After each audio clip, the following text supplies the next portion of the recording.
जो किसी से डरता नहीं, खबर से समझौता करता नहीं, बेबाक है उसकी जुबान और बेखौफ है अंदाज।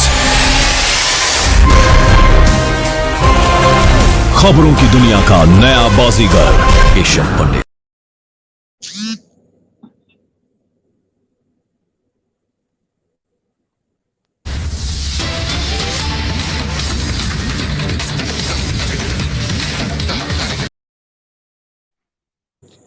नमस्कार, मैं हूं केशव पंडित और आप देख रहे हैं देश का तेजी से बढ़ता एटीवी न्यूज चैनल। और आज हमारे साथ प्रेस कॉन्फ्रेंस में जुड़े हैं हमारे जो मेहमान हैं अनुराग एम सारथी जी, और जो राष्ट्रीय महासचिव हैं एक्शन पार्टी के और नेशनल कोऑर्डिनेटर हैं एफजा के, all India press journalist association. Anurag साहब, बहुत बहुत स्वागत है आपका प्रेस कॉन्फ्रेंस में। बहुत बहुत धन्यवाद केशव जी। जी, तो आज मैं चर्चा करूंगा आपकी पार्टी के बारे में भी और आपके व्यक्तित्व के बारे में भी और आपकी नीतियों के बारे में भी, कि जिनको लेकर के आप आगे बढ़ रहे हैं। बहुत अच्छा प्रयास है। हालांकि मैं आपको कई वर्षों से लगातार आपके संस्थानों को भी देखता आया हूं, बात करता आया हूं कि वो बहुत बेहतर काम कर रहे हैं। सबसे पहले रविंद्र मिश्रा जी ने पार्टी बनाई। पार्टी बनाने से पहले उन्होंने एक संगठन बनाया जिसका नाम था ऑल इंडिया जर्नलिस्ट एसोसिएशन, जो आपके लखनऊ से चला।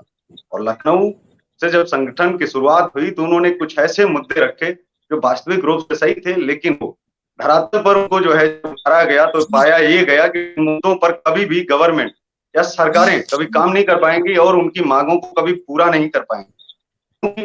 रविंद्र मिश्रा जी का या एफजा का कभी मकसद ये नहीं रहा है कि लोगों का बीमा कराया जाए, उन मीडिया कर्मियों का बीमा करवाया जाए या तमाम उन लोगों का, क्योंकि बीमा तब तक ही है जब तक आप जेल के बाहर हैं। लेकिन आप इतना बड़ा संगठन चलाने के बावजूद, तमाम देश भर में संगठन चल रहे हैं, लेकिन किसी संगठन को ये नहीं पता है कि उनके जिले में या उनके प्रदेश में कितने पत्रकार जेल के अंदर बंद हैं। पहली चीज। दूसरी चीज ये रही कि बड़े बड़े वादे किए, बड़े बड़े कानून बनाए गए और वो कानून बिल्कुल बेकार साबित हुए, इसलिए पत्रकारों पर कि उनके लिए फास्ट ट्रैक कोर्ट बनना चाहिए था। जैसे महिलाओं पर बड़े बड़े कानून बनाए गए, 20-25 साल लगातार कानून बनते रहे, लेकिन जब सरकारों ने देखा कि इन पर अमल तो हो नहीं रहा है, लगातार वैसा ही अत्याचार जारी है जैसा आजकल पत्रकारों के कानून बनने के बावजूद भी पत्रकारों पर अत्याचार जारी है, तो उसी तरीके से महिलाओं पर जब बड़े बड़े कानून बनने के बाद लगातार 20-25 साल तक जुल्म होता रहा, अत्याचार बढ़ते रहे, तो सरकारों ने सोचा, अदालतों ने सोचा कि आखिर क्या किया जाए। तो बड़े कानून बनने से कुछ नहीं होगा, उनके लिए कुछ प्रोसेस फास्ट की जाए, इसके लिए फास्ट ट्रैक कोर्ट की स्थापना की गई और जो हर जिले में है।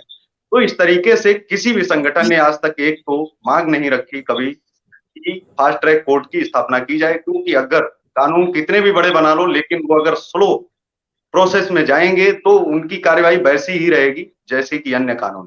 तो साधारण कानून और बड़े कानून में कोई अंतर नहीं। दूसरी सबसे बड़ी चीज है कि आपने जो मुद्दा उठाया आपके संगठन ने, और वो पहला मैं कहता हूं कि पूरे देश दुनिया का ऐसा संगठन होगा जिसने संसद में जाने की ठानी, और वो भी तब जब सरकारों ने सुनी नहीं।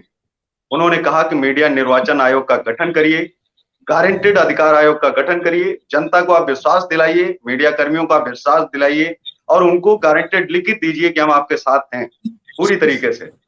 लेकिन जब उन पर तैयार नहीं हुए तो आपकी पार्टी बनी, रातों रात एक्शन पार्टी आई, लोग उससे जुड़ रहे हैं। और जिस तरीके से आपके मैं बयान सुनता हूं, बहुत ही बेबाकी से आप अपनी राय रखते हैं। अनुराग सारथी साहब, आप अपने संगठन के बारे में कुछ आप ज्यादा हमारे दर्शकों को बता सकते हैं कि क्या उनकी नीतियां हैं, क्या उनके उद्देश्य हैं? अनुराग साहब। देखिए भाई, हम लोग अपने राष्ट्रीय अध्यक्ष माननीय रविंद्र मिश्रा जी के नेतृत्व में सन 2001 से लगातार काम करते चले। हम लोगों ने शुरुआत किया था पत्रकार हित में मीडिया निर्वाचन क्षेत्र बने, मतलब पत्रकारों को भी देश के चौथे स्तंभ की संवैधानिक मान्यता मिले। देखिए, हमारे बीच में क्या होता है, तमाम संगठन आए, तमाम पत्रकारों के हित की बात करने वाले लोग आए, लेकिन उन्होंने सुरक्षा की बात की, चिकित्सा की बात की, बीमा की बात की। हमारे राष्ट्रीय अध्यक्ष माननीय रविंद्र मिश्रा जी ने चिकित्सा, बीमा, सुरक्षा की बात नहीं की। हमने एक सीधे खाने की थाली मांग लिया जिसमें अचार, सब्जी सब मिले। यानी कि जिस दिन मीडिया निर्वाचन क्षेत्र बनेगा, हमारा भी प्रतिनिधित्व एक लोकसभा और राज्यसभा में बैठेगा ताकि हमारे दुख सुख के लिए लड़ सके। आज हमारे पत्रकार साथियों के साथ तमाम घटनाएं, दुर्घटनाएं हो जाती हैं, तमाम फर्जी मुकदमे लिख दिए जाते हैं, तमाम तरीके से जेल भेज दिए जाते हैं। लेकिन सबसे बड़ी समस्या यह है कि हमारे कोई लोग, लोकसभा में बैठे लोग, अभी तक नेता लोग राज्यसभा में बैठे, विधानसभा में बैठे नेता, किसी भी प्रकार के कोई नेता लोग हमारा कोई प्रतिनिधित्व करने वाला संसद में नहीं है जहां से आवाज वास्तविक रूप से उठाई जी। जाती है। अब स्थिति यह है कि जब नाजायज मुकदमा लिखा जाता है और वो मुकदमा लिखवाने वाले भी हमारे बीच के जनप्रतिनिधि लोग होते हैं। अब जब जनप्रतिनिधि लोग नाजायज मुकदमा हमारे पत्रकार के ऊपर लिखवाते हैं तो आप ये बताइए केशव भाई कि वो कैसे हमारी मदद करें।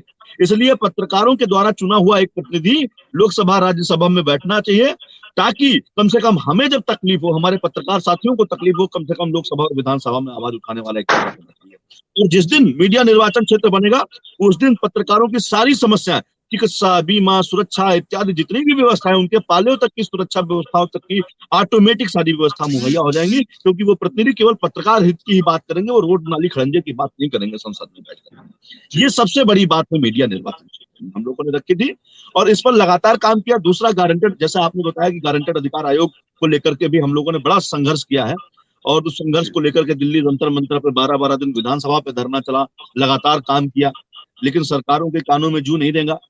और उससे भी समाज को जबरदस्त भला था कि भाई जो जनप्रतिनिधि चुनाव लड़ते समय दुनिया भर के वादे करते हैं, चुनाव में वोट लेने के लिए वो, मुझे लगता है, हर गेट पे ताजमहल बनवाने की बात कर देंगे। भाई वोट लेना है उनको तो ताजमहल बनवा देंगे, उन्हें कोई दिक्कत नहीं। लेकिन चुनाव के बाद आप देख रहे हैं कि मुझे लगता है कि 80% जनप्रतिनिधि अपने क्षेत्र को देखने नहीं आते, 80% जनप्रतिनिधि देखने नहीं आते। तो हमने कहा, हमारे राष्ट्रीय अध्यक्ष माननीय रविंद्र मिश्रा जी ने कहा कि गारंटेड अधिकार आयोग में जो वादे आप चुनाव आयोग को करते हैं वो एफिडेविट पे करें, जो जनता को वादे करते हैं वो सवाल ये उठता है जी, सारथी साहब, सवाल ये उठता है कि कोई भी भाषा जो इंकलाब की हो, जो धरना प्रदर्शन की हो, या फिर वो शांतिपूर्ण जो है प्रदर्शन किया जाए, कोई भी भाषा सरकारों को तो कभी रास आई ही नहीं, चाहे वो कांग्रेस की सरकार रही हो या फिर बीजेपी की, या इससे पहले अंग्रेजों की सरकार रही हो। किसी भी शासक को, किसी भी राजनेता को जो सत्ता में है, उनको इंकलाब की भाषा पसंद नहीं आती। इस पर क्या कहेंगे आप कि ऐसे में एक्शन पार्टी किस तरीके से उठेगी और उसके कार्यकर्ता कैसे अपने आप को सुरक्षित महसूस करें कि क्योंकि जब उनको भाषा पसंद नहीं आती तो वो अपनी भाषा में उनको जवाब देते हैं, कहीं केस बनवाते हैं, कहीं कुछ करते हैं। तो ऐसे में एक्शन पार्टी के क्या प्लान है? देखिए केशव भाई, हम लोगों ने पूरी तरीके से ठान लिया है कि अब याचना नहीं, अब रण होगा, संघर्ष महाभीषण होगा, हर बात पे अब एक्शन होगा, एक्शन होगा, एक्शन होगा। इस नीति पर हम लोग चल पड़े हैं। हम लाठी खाने के लिए भी तैयार हैं, हम जेल जाने के लिए भी तैयार हैं, हम डरने वाले नहीं हैं। हम लड़ाई लड़ने, जो व्यक्ति जिस भाषा में समझना चाहता है हम उस भाषा में समझाना जानते भी हैं, क्योंकि हम लोग मीडिया से निकल करके एक्शन पार्टी बनाए हैं, हम लोग ताकत के साथ निकल के आए हैं, हम हवा में नहीं है, हम जमीनी स्तर पे आए हैं। अब याचना नहीं, अब रण होगा और रण की तैयारी में हम लोग आगे बढ़ेंगे। 2022 का रण है कि कोई राजनेता एक पत्रकार नहीं बन सकता, लेकिन एक पत्रकार अगर आ जाए अपने अधिकारों को मांगने के लिए, अगर अपने अधिकार लेने पर आ जाए, तो वो राजनेता जरूर बन सकता है और एक दिन संसद में भी जा सकता है। हमारे बीच में आपने देख लिया अटल बिहारी वाजपेयी जी भी पत्रकारिता से आगे बढ़े। जी, देश के सबसे बड़े दो उदाहरण हमारे सामने हैं, अटल बिहारी वाजपेयी साहब और लाल कृष्ण आडवाणी साहब, और तमाम लोग ऐसे हैं जो हमारे सामने, जो हम देखते भी हैं उनको कि वो निकल कर गए और पत्रकारिता में भी उनकी वही जीवन शैली रही है और राजनीति में भी। वहां जाने के बाद वो अपनी बातें करने लगे, मीडिया की बात भूल गए। लेकिन मेरी व्यवस्था क्या है, जिस तरीके से आरएसएस और भाजपा का एक अपना विंग है, वैसे ही एपजा और एक्शन पार्टी है। आरएसएस की तरीके से एपजा काम कर रहा है और भाजपा की तरीके से एक्शन पार्टी। लेकिन हमारा मुद्दा, हमारी नीति, क्योंकि चुनाव के समय हमने एक और नारा दिया था, बैकवर्ड सवर्ण मुस्लिम सिख जो हमारा है 77%, उसके लिए आपने, उसके अहित के लिए सरकार ने SC/ST एक्ट कानून बना दिया। SC/ST एक्ट में एक बहुत बड़ी पीड़ा दे दी थी इन्होंने कि हमारे सुप्रीम कोर्ट ने, माननीय सुप्रीम कोर्ट ने कहा कि इसमें लगातार 99% केस ऐसे हैं जो फर्जी दर्ज किए जाते हैं। लेकिन हमारे प्रधानमंत्री महोदय जी ने कह दिया नहीं, सब कुछ सही है, और उसमें सुप्रीम कोर्ट ने बहुत राहत दे दी थी और हमारे प्रधानमंत्री जी ने उसको राहत को खत्म करके बहुत जबरदस्त उसको और पीड़ादायी बना दिया। अब यदि हम किसी को गाली तो मकसद है ना सारथी साहब, वो तो हमेशा कहते हैं सबका साथ सबका विकास। लेकिन साहब यहाँ पर सबका साथ सबका विकास कहाँ हुआ? यहाँ तो केवल हरिजनों का विकास की बात किया, सवर्ण, बैकवर्ड, मुस्लिम, सिख का तो वो कहीं ना कहीं आपकी भी पार्टी के साथ तो चल ही रहे हैं ना, कहीं ना कहीं। मतलब विकास तो देखिए हो रहा मैं है, हो या ना हो वो एक अलग विषय है। उन्होंने कई मुद्दे सॉल्व किए हैं, लेकिन ये भी सवाल उठता है कि वो आपकी भी पार्टी के साथ हैं। आप उनके साथ हो या ना हो, लेकिन वो तो आपकी पार्टी के साथ कहीं न कहीं कंधे से कंधा मिला के उनके देखिए बड़े राजनेता हम आपकी लोग पार्टी के साथ में खड़े हैं। देखिए साहब, हम लोग इस समय सहयोगी दल तो हैं भारतीय जनता पार्टी के, इसमें कोई शक जी, नहीं है। लेकिन जी, सहयोगी दल होने का मतलब ये नहीं है कि हम हर नीति पर उनके साथ हैं। हम राष्ट्रवाद के मुद्दे पर, जिसमें पुलवामा जैसी घटना को उन्होंने जवाब दिया था, वास्तव में हमारे पार्टी को, हमारे पार्टी कार्यकर्ताओं को ये लगा था कि ये व्यक्ति देश हित में बहुत कुछ भला कर सकता है। लेकिन हरिजन जी, एक्ट में एक नया कानून ला करके इन्होंने जांच जो खत्म कर दी, और नाजायज फंसाने वाले को भी हमारे ऊपर, हमें जो नाजायज फंसाएगा उसको भी इनाम की राशि घोषित कर दी एससीओ को। तो मुझे लगता है इससे बड़ी पीड़ा हमारे गैर दलित समाज को और कुछ नहीं हो सकता। ये तो आपने खुलेआम अत्याचार कर दिया, और साहब जब अत्याचार कोई करेगा तो मुझे लगता है कि हम अगर बर्दाश्त करेंगे तो सबसे बड़ा हम लोगों के लिए एक पाप हो जाएगा कि हम राजनीति कर रहे हैं, हम समाज सेवा कर रहे हैं, उसके बाद भी हम एक लेकिन सबसे बड़ा जबरदस्त प्रश्न कानून को साथ में जोर ये शोर से भी विरोध है करें। कि जब अदालतों को मालूम है, सारथी साहब, जब अदालतों को ये मालूम है कि 99% जो मुकदमे दर्ज होते हैं, वो कहीं न कहीं फर्जी होते हैं और गलत तरीके से पैसा पाने की लालसा में या किसी को फँसाने की साजिश जी के तहत वो मुकदमे किए जाते हैं। तो ऐसे में क्या जी। अदालतों से ऊपर भी कोई है? क्या वो अपने आप इसको नहीं हटा सकते? केंद्र सरकार को ही क्यों? क्या वो राजनीति देखिए नहीं कर भाई, रहे? अगर उनके पास अधिकार है, तो वो हटा सकते हैं ना उस कानून को। देखिए केशव भैया, आपने देखा होगा जी, कि अभी सुप्रीम कोर्ट ने 2019 में मार्च में कहा था कि जी, इसमें सुप्रीम कोर्ट जैसी संस्थान, जो हमारे देश का सर्वोच्च न्यायालय है, इससे बड़ा कुछ नहीं है हमारे देश में, उन्होंने कहा जी, कि 99% मुकदमे फर्जी दर्ज होते हैं, इसमें संशोधन होना चाहिए।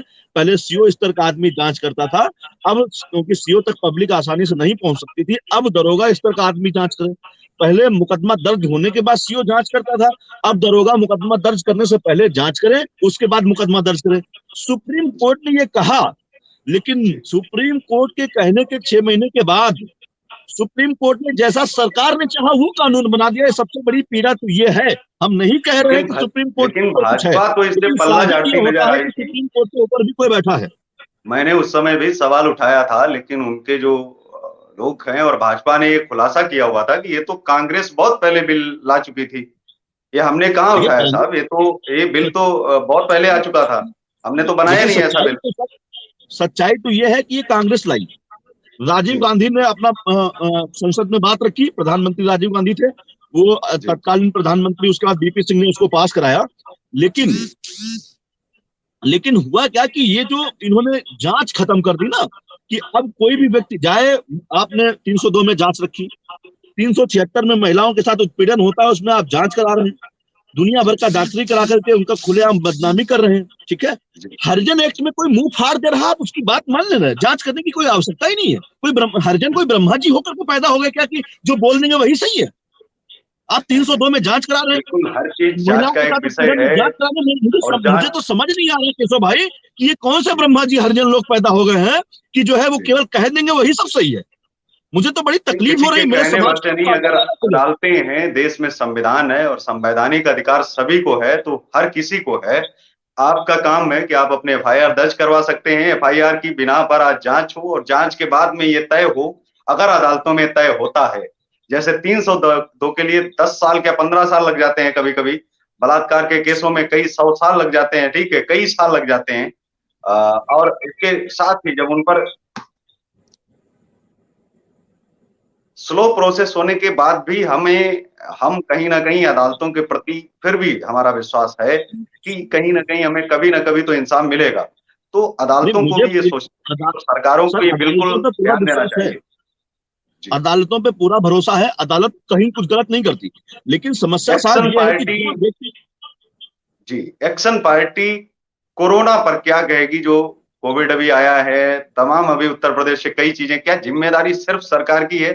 क्या जनता की भी कुछ ज़िम्मेदारी है? क्योंकि हमारे पुलिस प्रशासन के तमाम लोग जो जिनकी मौतें भी हुई हैं कोरोना से और तमाम खैर कुछ गलतियाँ भी आई या कुछ चीज़ें आई, वो तो अलग एक विषय है। लेकिन वो कहीं न कहीं ड्यूटी कर रहे हैं, चाहे मजबूरी में सही या फिर उसके प्रति उनके अपने कर्तव्यों को समझते हुए ड्यूटी दे रहे हैं। ये एक गर्व का विषय है कि देश भर में हमारे पुलिसकर्मी हैं, हमारे जितने भी कोरोना लेकिन वॉरियर सबसे हैं, बड़ी बात वो यह है अपनी जो सेवाएँ दे रहे हैं लगातार। लेकिन जो लोग इसके साथ साथ कोरोना को बढ़ाने के लिए कहीं ना कहीं सिर्फ सरकार ही जिम्मेदार क्यों, कोरोना वॉरियर ही जिम्मेदार क्यों? क्या जनता का कहीं ना कहीं कोई उत्तरदायित्व तो नहीं है? बिल्कुल 100% जनता का उत्तरदायित्व बनता है। और दूसरी बात मैं ये बता देना चाहता हूँ कि जो हमारे कोरोना वॉरियर्स हैं, पुलिस हैं, डॉक्टर्स हैं और समाज सेवी लोग जो लगे हुए हैं, वो बहुत ही बधाई के पात्र हैं। जो जान को जोखिम में डाल करके, खतरा उठा करके समाज सेवा में जुटे हुए हैं, ये उनके लिए वो बहुत ही बधाई के पात्र हैं, बहुत ही शुभकामनाओं के पात्र हैं, क्योंकि वास्तव में वो जान रहे हैं कि हम अपनी जान को जोखिम में डाल दें। ठीक है, लेकिन समस्या साहब यह है कि हम देख रहे थे कि हमारे देश में कोरोना दूसरी लहर बहुत जोरदार तरीके से चल रही है। उसके बाद आपने पंचायत चुनाव करा करके लगातार जो कोरोना पहले शहरों में था, आपने गांव-गांव उतार दिया। मैंने देखा पिछली बार जो कोरोना था, वो कोरोना केवल शहरों में बहुत ज्यादा हावी था, गांवों में नहीं था। इस बार शहर से ज्यादा गांव में क्यों? क्योंकि कहीं ना कहीं इस पर सरकार जिम्मेवार है, सरकार की गलती है। आपका पश्चिम बंगाल चुनाव होता है, लेकिन वहां आप आपको आप पंचायत नहीं, चुनाव कराते हैं, बिल्कुल। वहां स्थगित नहीं करते। पश्चिम बंगाल का लेकिन चुनाव होने के बाद, पंचायत चुनाव होने के बाद तत्काल आप लॉकडाउन लगा देते हैं। पहले हाईकोर्ट कहता है कि आप लॉकडाउन लगाइए, तो उसको गलत साबित करते हैं, कहते हैं हमारे लोग भूखे मर जाएंगे। उसके तीसरे दिन बाद आप लॉकडाउन लगा करके आप क्या साबित कर देना चाहते हैं भाई? ये जरूरी है कि लेकिन जनता की जिम्मेवारी है, लेकिन कहीं ना कहीं सरकार की भी गाइडलाइन, सरकार भी इस मुद्दे पर इस बार फैल हुई है। लगातार नहीं, तो मारा अगर गया है हमारी पब्लिक को अगर जानबूझ करके अगर पंचायत चुनाव में डकाई। सारथी साहब, अगर दोबारा अगर उत्तर प्रदेश में चुनाव हो जाए किसी कारणवश, तो कोरोना तो अभी भी भाग सकता है अगर चुनाव स्टार्ट हो जाते हैं। देख लीजिए आप, चुनाव अगर मैंने तो देखा तमाम कमेंट, भैया तमाम कमेंट आते रहे कि भाई बच्चों को स्कूलों में कोरोना जाता है, जहाँ चुनाव होता है वहां से कोरोना चला जाता है। यहाँ के लोग जी, कह रहे थे मैं तो बंगाल जा रहा हूँ भैया, बंगाल में कोरोना नहीं है, यहाँ कोरोना। ये इतना भयंकर अभी कमेंट चल रहा देखिए है हमारी सरकार को, तो कहीं ना कहीं जिम्मेवारी है, सरकार की बनती है। जब चुनाव तमाम समाप्त हो धार्मिक गया, कार्यक्रम चुनाव को अगर हम लेकर के देखिए कहें। सर, मैं एक चीज और बता देना चाहता हूँ हाईकोर्ट के ऊपर। हाईकोर्ट ने कहा कि कोरोना बहुत जोर से चल रहा है, आप तत्काल लॉकडाउन लगाइए। वो तुरंत सुप्रीम कोर्ट के पास चले गए, उन्होंने कहा नहीं, हमारी परिस्थितियां चरमरा जाएंगी, हमारे लोग भूखे मर जाएंगे, हम लॉकडाउन नहीं लगा सकते। और सर एक हफ्ते बाद क्या ऐसी बात आई कि जो आप लॉकडाउन लगा रहे हैं? यानी कि आप खुलेआम सुप्रीम कोर्ट को, हाई कोर्ट को नीचा दिखा रहे हैं। हमारे देश में हम भाजपा के साथ हैं, लेकिन इस नीति के साथ नहीं है, बिल्कुल नहीं खड़े हैं कि जो है आप सुप्रीम कोर्ट, हाई कोर्ट जैसी संवैधानिक संस्थाओं को आप नीचा दिखा दें। आपने खुलेआम नीचा दिखा देने का काम किया। आपने हरिजन एक्ट के मुद्दे पर नीचा दिखा दिया सुप्रीम कोर्ट को, आपने कोरोना के मुद्दे पर आपका आपने नीचा दिखा दिया हाई कोर्ट को। ये कौन सा तरीका है आपका भाई? सवाल बिल्कुल सही है और जायज भी है कि सरकारों में 2 दिन में ऐसा क्या हो गया कि लोग पैसे वाले हो गए, लोग अनिल अंबानी की बराबरी में आ गए कि अब लॉकडाउन लग सकता है। लेकिन वही अगर 2 दिन पहले आप अगर लगाते तो क्या भुखमरी कौन सी फैली थी और कौन सी भुखमरी और बेरोजगारी दूर हो गई उन 2 दिनों में? आखिर आपको लगाना ही उनको पड़ा, तकलीफ ये थी तो कि देर क्यों? सुप्रीम कोर्ट का सम्मान वो नहीं करना चाहते थे। सबसे बड़ी हाई कोर्ट का सम्मान वो नहीं करना चाहते थे। उन्होंने साबित किया कि हाई कोर्ट और सुप्रीम कोर्ट इज नथिंग, ये एवरीथिंग समथिंग, इनके पास सब कुछ फुल ताकत यही है, इन्होंने साबित किया। जी, जी,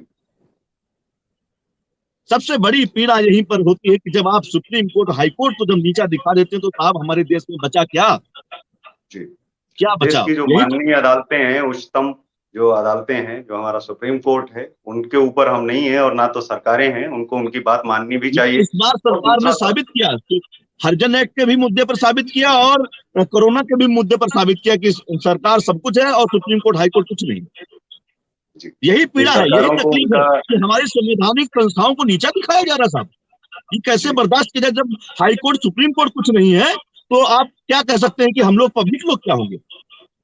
दूसरा, किस नीति पर चल रही, कहाँ जा रही है, कैसा राष्ट्रवाद है, कौन सी दिशा और आप दशा एक तय देश होगी देश की। एक देश से कानून की बात करते हैं और एक मोहल्ले में आप 2 कानून लगाते हैं। केशव पंडित के ऊपर दूसरा कानून लागू होता है और केशव राज के ऊपर दूसरा कानून लागू होता है। ये कौन सा तरीका है भाई? जी, मैं तो समझ ही नहीं पा रहा हूँ। आप देख जब लीजिए, एक देश है, एक विधान है, एक संविधान भी होना चाहिए और हमारे एक ही यहाँ कानून दुर्दांत होना चाहिए। अपराधी था विकास दुबे, एक जी, मेरे यहाँ दुर्दांत अपराधी था विकास दुबे, वो मारा गया, जी, उसका भतीजा मारा गया। अब उसकी बहू खुशी दुबे कौन से अपराध में शामिल थी जो उसके ऊपर अत्याचार किया जा रहा है? जी। हमारे यहाँ लखीमपुर में मोहन वाजपेयी हरिजन एक्ट में जेल भेज दिए गए बेमतलब में, जबकि उसका पूरा परिवार बैकवर्ड हो गया, आज साबित हो गया, और उसको जबरदस्ती हरिजन एक्ट में जेल भेज दिया गया। नहीं तो राजा भैया जो लगातार देश के उत्तर प्रदेश के बाहुबलियों की लिस्ट में राजा भैया आते हैं। राजा भैया ने नई पार्टी बनाई, तो इसका ये मतलब तो नहीं हो जाता कि आप उनके सारे केस आप खत्म कर दें, क्योंकि उनके ऊपर तमाम केस लगे हुए थे। देखिए तो उनको देखिए कैसे आप मैं हटा बहुत पा कुछ रहे नहीं हैं? बोलूंगा। जैसे ही सरकार बनती है, माननीय मुख्यमंत्री जी के ऊपर जितने भी मुकदमे होते हैं सब खत्म हो जाते हैं। माननीय उप मुख्यमंत्री जी के ऊपर जितने मुकदमे होते हैं वो खत्म हो जाते हैं, और दूसरी पार्टियों के नेता के ऊपर जो मुकदमे नहीं लगने होते वो भी लग जाते हैं। आप बोलेंगे तो मुकदमा हो जाएगा। हमारे सीतापुर का विधायक कहता है कि अगर बोलेंगे तो देशद्रोह का मुकदमा दर्ज हो जाएगा, वो भी भारतीय जनता पार्टी का एमएलए। अब तो समझ नहीं आ रहा, जब इनका एमएलए बोल रहा है तो और कौन नहीं बोलेगा। देश इसका को, इनका एमएलए बोल रहा है, इसका मतलब सच्चाई बयां देश कर की रहा है ना। अदालतों को संज्ञान भी लेना चाहिए और सरकारों को ये समझना चाहिए कि जनता का विश्वास लोकतंत्र के प्रति बना रहे, इसके लिए साहब हर अदालतों का तो हर कोई, संभव सर कोशिश होनी चाहिए।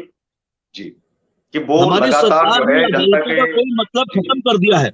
अब सबसे जी। बड़ी अदालत हमारी देश की जनता है। जिस दिन ये देश की जनता जाग जाएगी, अदालतों का मतलब फिर से शुरू हो जाएगा। हमारे यहाँ ये देश जो में अदालतों का आपकी इस समय आपकी कोई मतलब ही पार्टी, नहीं। जी, अनुराग साहब, जो आपकी एक्शन पार्टी ने जो अभी एक तय किया कि गारंटेड अधिकार आयोग जनता के लिए, तो इसमें क्या-क्या मांग आपने रखी इसके अंतर की कौन-सा देखिए गारंटेड, कौन-सा अधिकार बनना चाहिए, देखिए उसमें गारंटेड क्या-क्या अधिकार चीजें? आयोग बिल्कुल केशव भैया, जो गारंटेड अधिकार आयोग है बिल्कुल स्पष्ट है। स्पष्ट जी, ये है कि हमने सीधे कहा कि जिस तरीके से जनप्रतिनिधि पर्चा भरते समय चुनाव आयोग को अपनी चल अचल संपत्ति का पूरा ब्यौरा देता है, उसी जी, तरीके से एफिडेविट पे अपने कार्य का भी ब्यौरा दे। यदि जी। 5 साल में वो कार्य पूरा न कर पाए तो अगली बार चुनाव आयोग उसको चुनाव लड़ने के अयोग्य घोषित कर दे, वो दोबारा कभी चुनाव नहीं लड़ सकता। तो जनप्रतिनिधि के अंदर एक डर सा पैदा हो जाएगा कि यार दोबारा चुनाव नहीं लड़ पाएंगे, इसलिए काम पूरा करके देगा। नहीं तो आज बेलगाम जनप्रतिनिधि हैं, कोई कुछ नहीं करना चाहते हैं, फिर जनता के बीच में जाते हैं, विधानसभा क्षेत्र बदल लेते हैं, लोकसभा क्षेत्र बदल लेते हैं, और काम कुछ नहीं करते हैं। पैसे के बल पे, बाहुबल के दम पे चुनाव जीत लेते हैं। ठीक है। और जिस दिन गारंटेड अधिकार आयोग बनेगा उस दिन उनको एफिडेविट पे लिख के देना पड़ेगा, और 5 साल में यदि काम पूरा नहीं कर पाएंगे तो उनके ऊपर कार्रवाई हो जाएगी, दोबारा चुनाव नहीं लड़ पाएंगे। 80% से कम काम रह जाएगा तो कानूनन कार्रवाई होगी, जेल चले जाएंगे मान्यवर। जब माननीय जी जेल चले जाएंगे तो उनके अंदर एक डर पैदा होगा कि यार काम करो नहीं तो जेल जाओगे। इस तब जनता आपराधिक का विकास प्रवृत्ति। होगा। 70 सालों में जितना काम नहीं हो पाया है, आप ये मान लीजिए केशव भैया, जिस दिन गारंटेड अधिकार आयोग बनेगा 5 साल में उससे ज्यादा काम होकर के दिखाएगा। तो सारथी साहब, ये मान लिया जाए कि एक आपराधिक प्रवृत्ति वाले या अपराधी की छवि वाले लोग जो है राजनीति में नहीं रहने चाहिए, क्योंकि राजनीति साफ सुथरी हमेशा रही है और इसको अब करने का वक्त आ गया है। जिस तरीके से नोटबंदी हुई, और हम सब समझते हैं कि जब काला धन कहीं ना कहीं बढ़ जाए और देश में हो जाए और जो वो पैसे आपराधिक लोगों के प्रवृत्ति पास वाली इकट्ठे बात हो हुई जाए कैसे तो भैया, विमुद्रीकरण करना जरूरी हो जाता है, क्योंकि विमुद्रीकरण का पाठ पढ़ा होता है हमने। तो देखिए जो विमुद्रीकरण जिस आपराधिक तरीके से प्रवृत्ति वाले जरूरी लोग जो है, उसी राजनीति में है, तरीके से उसमें एक बहुत बड़ी समस्या लोकतंत्र है में कैसे भैया। लोकतंत्र में राजनीति में नवीनीकरण भी जरूरी है कि कुछ नया किया जाए, वक्त के साथ समझौते भी किए जाएं और चीजें बदलनी भी चाहिए, क्योंकि जैसे हालात हो, बिल्कुल। जैसी स्थितियां हो, उनके हिसाब से ही हमें वो करने भी चाहिए। लेकिन जी। एक चीज तो एक चीज और और कहना एक्शन। चाहते हैं जी, लोग, जी, मैं लेकिन एक एक्शन चीज और पार्टी पर कहना आता चाहते हूँ। हैं, जब व्यक्ति का संघर्ष का टाइम होता है, तो जी, जब संघर्ष का टाइम होता है तो आजकल जैसे हम लोग कहते हैं कि अपराधी व्यक्ति राजनीति में नहीं होना चाहिए, बिल्कुल जी, सत्य है, बिल्कुल अपराधी व्यक्ति राजनीति में नहीं होना चाहिए। लेकिन सबसे जी, बड़ी समस्या है साहब कि अपराधी को हम कैसे साबित करें कि ये अपराधी है। आजकल जो व्यक्ति संघर्ष कर रहा होता है, जो समाज के लिए कुछ करना चाहता है, उस व्यक्ति को मुकदमा ठोस करके, नाजायज मुकदमा ठोस करके अंदर कर दिया जाता है। साहब उसको हम अपराधी कैसे मान लें। जैसे मोहन वाजपेयी को लखीमपुर में अंदर कर दिया गया नाजायज तरीके से, पूरा पब्लिक कह रहा, पूरा समाज कह रहा लखीमपुर में मोहन वाजपेयी गलत तरीके से जेल गया है। अब वो तो अपराधी हो गया, मुकदमा दर्ज हुआ यानी अपराधी हो गया वो। जब अपराधी हो गया जी, तो वो समाज सेवा कैसे करे। खुलेआम फ्री गैस सिलेंडर बंटवा रहा था ऑक्सीजन के, फ्री आम समाज सेवा कर रहा था, अपने पैसे खर्च करके समाज सेवा कर रहा था, उसको जेल जी। भेज दिया गया। इसका मतलब आप ये मान लीजिए, एक समाज सेवी व्यक्ति को जेल भेज दिया गया, इसका मतलब आप ये मान लीजिए कि कौन अपराधी प्रवृत्ति से बचा। यानी कि जो व्यक्ति उठ रहा है, संघर्ष कर रहा है, उसके ऊपर सरकार जबरदस्ती उसको अपराधी बनाती है। और जब जबरदस्ती अपराधी बनाएगी साहब, तो कौन इस समाज से बचेगा। और जो संघर्ष नहीं करेगा वो नेता नहीं बन सकता, विधायक नहीं बन सकता, सांसद नहीं बन सकता। वो केवल चाटुकार लोग तो बन सकते हैं, वो एमएलए एमपी चाटुकार तो बन सकते हैं जिन जो अपराधी नहीं होंगे। लेकिन जो संघर्ष करके जाएगा वो अपराधी ऑटोमेटिक हो जाएगा, क्योंकि सरकार उसके ऊपर मुकदमा ला देगी ही ला देगी, ये स्पष्ट है। लेकिन क्योंकि साथ ही संघर्ष में साहब, हमने मुकदमा झड़ते रहते हैं। दोनों चीजें सोची हैं कि ये जरूरी नहीं है कि ज्यादा पढ़ा लिखा हो वही व्यक्ति राजनेता बने। क्या अनपढ़ राजनीति में नहीं आता? मैं ये आपसे तमाम हमारे साहित्यकार हैं जिन्होंने जो कभी तब शायद यूनिवर्सिटियां बनी ही नहीं थी, जो पढ़ने जी गए होते, और उन्होंने जो लिख दिया आज हम पढ़ रहे हैं उस चीज को, तो क्या ये जरूरी है कि हम यूनिवर्सिटी से ही निकले तभी हम राजनीति कर सकते हैं? अगर किसी का उद्देश्य साफ होगा तो यूनिवर्सिटी ही उसको उद्देश्य के लिए थोड़ी नहीं प्रेरित करेगी कि आप जाइए और आप इस मंशा से आप काम कीजिए।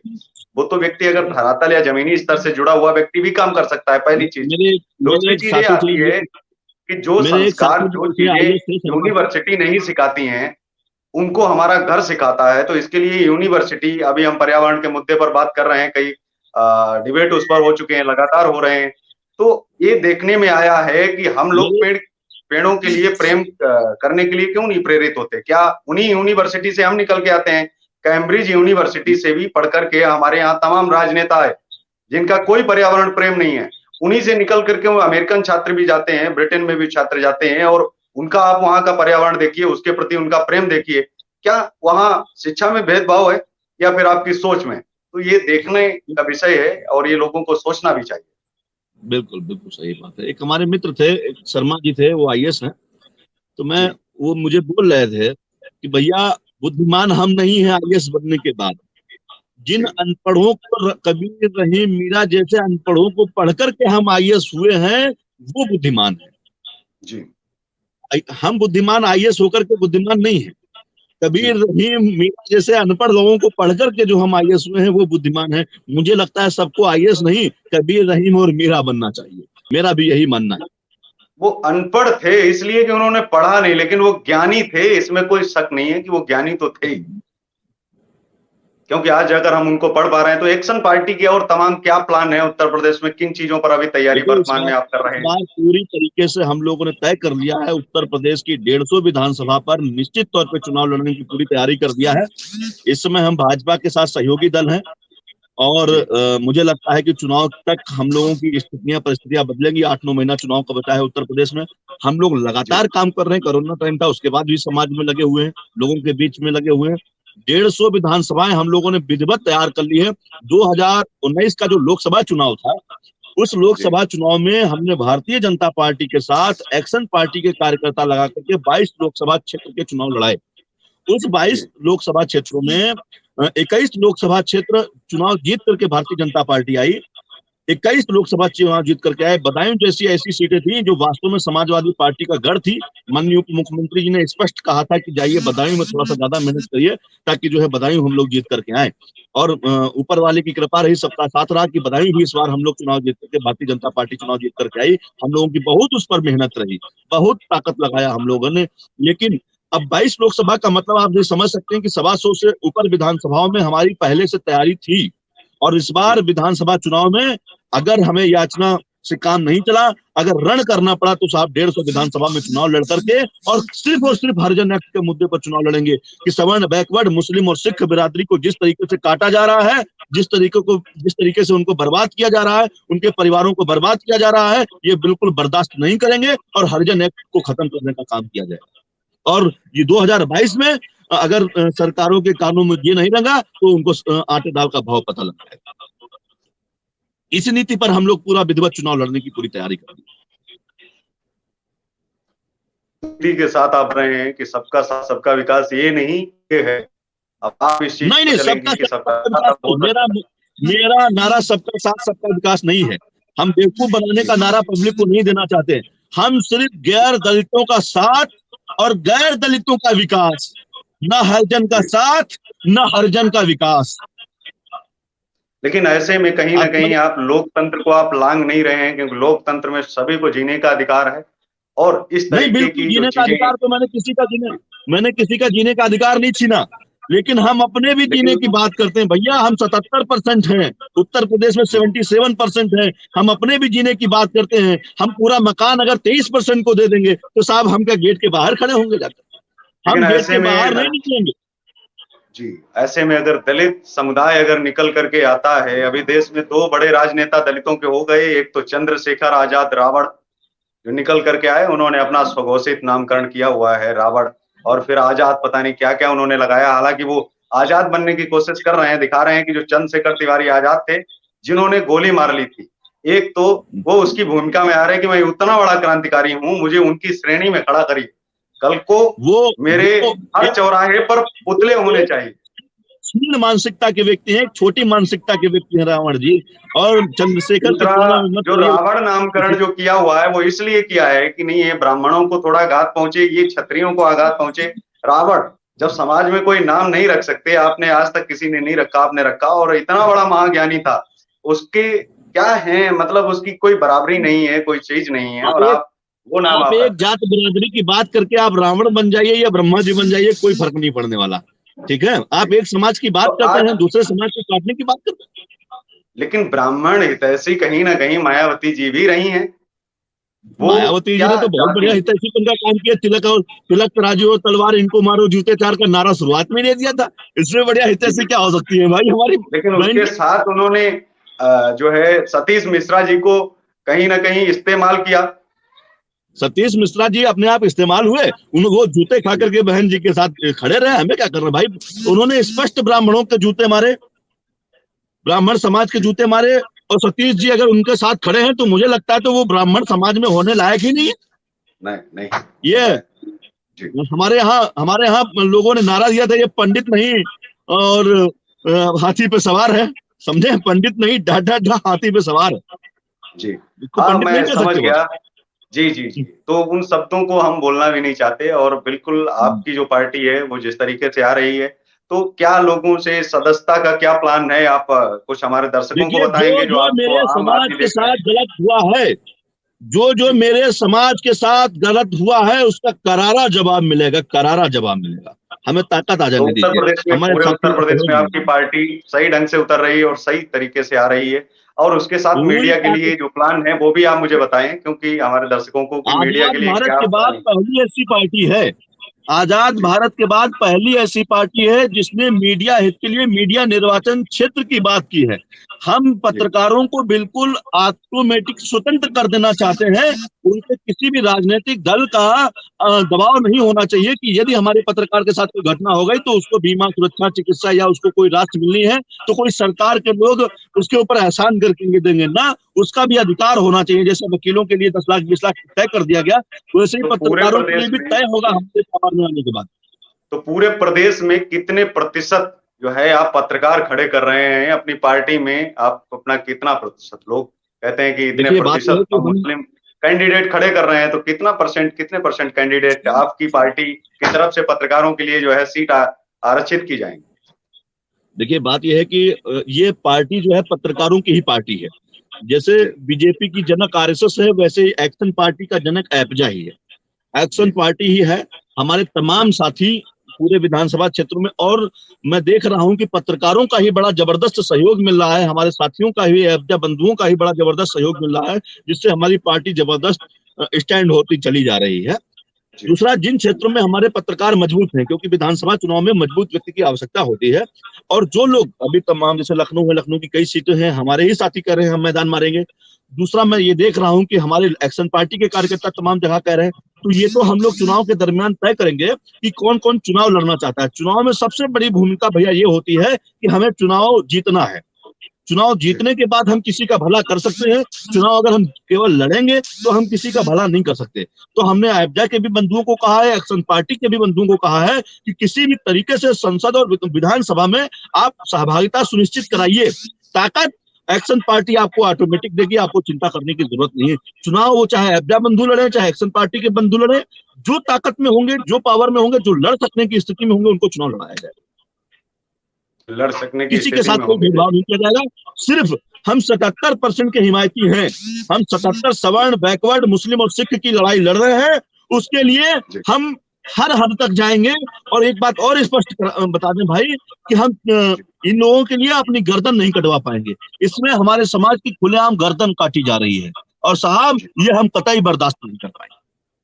जी, आपकी लड़ाई भी सही है। किस हद तक ये भी जनता जो है आपको बिल्कुल जवाब देगी। 7 वर्षों से आप बहुत बेहतर काम कर रहे हैं, प्रयास कर रहे हैं। अच्छा, आपकी एक्शन पार्टी जो है यही 30 जून एपजा से, कहीं 30 ना जून को कहीं हमारा अनुशासन सातवां सिखाती स्थापना है। दिवस है। 30 जून से हम लोग एक जी 7 दिवसीय SC/ST एक्ट के खिलाफ उत्तर प्रदेश में जन संकल्प यात्रा निकाल रहे हैं। जी, ये कब आपकी 7 यात्रा निकल? 30 जून से 7 जुलाई तक ये यात्रा रहेगी उत्तर प्रदेश में, जन संकल्प यात्रा, SC/ST जी एक्ट के खिलाफ जन समर्थन एससी, जुटाने के लिए। जी चलिए ठीक है, आज का बहुत बढ़िया जो है विषय रहा। और कुछ आप कोई मैसेज आप देना चाहेंगे कोरोना पर, आप उत्तर प्रदेश के सभी प्रदेशवासियों को पार्टी की तरफ से, उत्तर कि क्या देखिए, लोगों दो को चीजें पालन मैं करना कहना चाहता चाहिए? हूँ प्रदेशवासियों को। दो जी, चीजें कहना चाहता हूँ प्रदेशवासियों को कि हरिजन एक्ट के खिलाफ लड़ाई में सवर्ण, बैकवर्ड, मुस्लिम, सिख एकजुट हो जाइए। अगर अभी नहीं संभले तो दास्ता तक अभी संभल जाओ यारो। अगर न संभले तो दास्ता तक न बचेगी दास्तानों में। गैर जी दलितों का साथी साहब, अस्तित्व खत्म कर दिया जाएगा वोट बैंक मैं के लालच में। एक्चुअली ये प्रेस कॉन्फ्रेंस है, अभी डिबेट नहीं है इसमें। और दूसरी चीज है कि ये यहाँ पर आपकी रैली भी नहीं है। मैं ये आपसे जानना चाहता हूँ कि आप क्या मैसेज कोरोना पर देना चाहेंगे, कि लोग क्या संयम बरतें दूसरा, अभी जो वर्तमान परिस्थितियां हैं, जिनमें लोग मर रहे हैं, अस्पतालों में हम देख रहे हैं कि उनको किस प्रकार से चिकित्सा व्यवस्था नहीं मिल पा रही है। ऐसे में केशव भैया, मैंने दो बेरोजगारी बात के कही थी। दौर में, एक कहीं ना बात तो कहीं ये थी, समस्याओं के दौर में लोग किस तरीके से अपने इस समय को काटें और कैसे साथ दें सरकारों का, और एक कैसे व्यवस्था को बदलें, जिससे फिर उनका जो जीवन यापन है वो पटरियों पर दोबारा लौट सके। केशव भैया, मैंने दो मैसेज की बात कही थी। पहला मैसेज मैंने दे दिया, दूसरा मैसेज मैं कोरोना पे ही बोलने जा रहा हूँ कि जी, सरकारों के सहारे न रहे। जी, व्यक्ति, पब्लिक, जनता अपने आप सेफ्टी बरते। जब तक जरूरी काम ना हो तब तक घर से बाहर ना निकले। मास्क और सैनिटाइजर का रेगुलर प्रयोग करें, ताकि जान है तो जहान है। यदि व्यक्ति की जी, जान नहीं होगी तो जहान नहीं मिलेगा भैया। इसलिए सब लोग अपने आप सरकार के भरोसे ना रहे कि आज लॉकडाउन लगाया है कल नहीं होगा, हम लोग भीड़ के साथ आ जाएंगे, भीड़ बना लेंगे। कुछ मत करे, क्योंकि जान है तो जहान है। बहुत जरूरी हो वही काम करें, और ना और कोई काम ना करें, क्योंकि जान रहेगी तभी सब कुछ रहेगा। इसलिए सबसे हाथ जोड़ करके विनती है, कोरोना के समय में अपने आप ऐसा बरतें ताकि जो है जान बची रहे हमारी। बस और कुछ नहीं करना चाहिए। बिल्कुल। देशवासियों को जहाँ 77% लोग हैं और फिर भी जो है कहीं ना कहीं आरक्षण की मार झेल रहे हैं, एससी एसटी में जो है निर्दोष 20 साल की सजा काट रहे हैं, ऐसे लोगों को सोचना होगा और संभलना होगा कि किन सरकारों का समर्थन करना चाहिए, किन प्रतिनिधियों का समर्थन करना चाहिए। तो ऐसे में उनको आगे आना भी चाहिए और उनको देखना चाहिए कि हम एक सभ्य समाज में अगर जी रहे हैं तो फिर हमें पूरा हक क्यों नहीं मिल रहा। अगर हम बिल्कुल सही बात। 80% लाने के एक बाद में अगर हम दूसरी लिस्ट में चले जाते हैं, और ऐसे में अगर कोई पार्टी आकर के या कोई राजनेता आकर के ये आपका प्रतिनिधित्व करता है और ये कहता है कि हम आपकी आवाज को संसद तक ले जाएंगे और संसद से उठाएंगे, तो आपको समर्थन देना भी चाहिए। मुझे ये लगता है, देखिए, मैं यही कहूंगा। अंत बाकी आप सब लोग इस चीज पर अंत देखें में और सब, हमारे साथ में, केशव भाई, एक बार अंत में एक बात और कह देना चाहता हूँ। लास्ट और बात है ये लगातार हमारी। अपनी बातचीत रखते रहेंगे। एक्शन पार्टी की तमाम जो उनकी घोषणा पत्र में जो घोषणाएं उन्होंने की हुई हैं, वो भी आपसे शेयर करते रहेंगे। और पार्टी की जो गतिविधियां हैं उनके बारे में भी आपको जागरूक करते रहेंगे और जानकारी देते भी रहेंगे। तो आज की इस कार्यक्रम में अनुराग सारथी, बहुत बहुत बढ़िया रहा ये कार्यक्रम, और आपने बेबाकी से अपनी बात रखी, पार्टी की आपने बातें बताई और जो चीजें रखी, मुझे लगता है कि देश को उस पर विचार करने का अब समय आ गया है, उस पर मंथन करने का समय आ गया है। मंथन करना भी चाहिए, गंभीर होना भी चाहिए उन मुद्दों पर, जिन मुद्दों पर लोग बात करने से कतराते हैं, क्योंकि वो कहीं ना कहीं संविधान का एक हिस्सा है। लेकिन हमें ये भी समझना होगा कि संविधान के तहत अगर हमारे अधिकारों का हनन हो रहा है, तो हमें ऐसे कड़े कानूनों के खिलाफ, ऐसे काले कानूनों के खिलाफ उतरना ही चाहिए, और जो जरूरी है। बिल्कुल, बहुत धन्यवाद।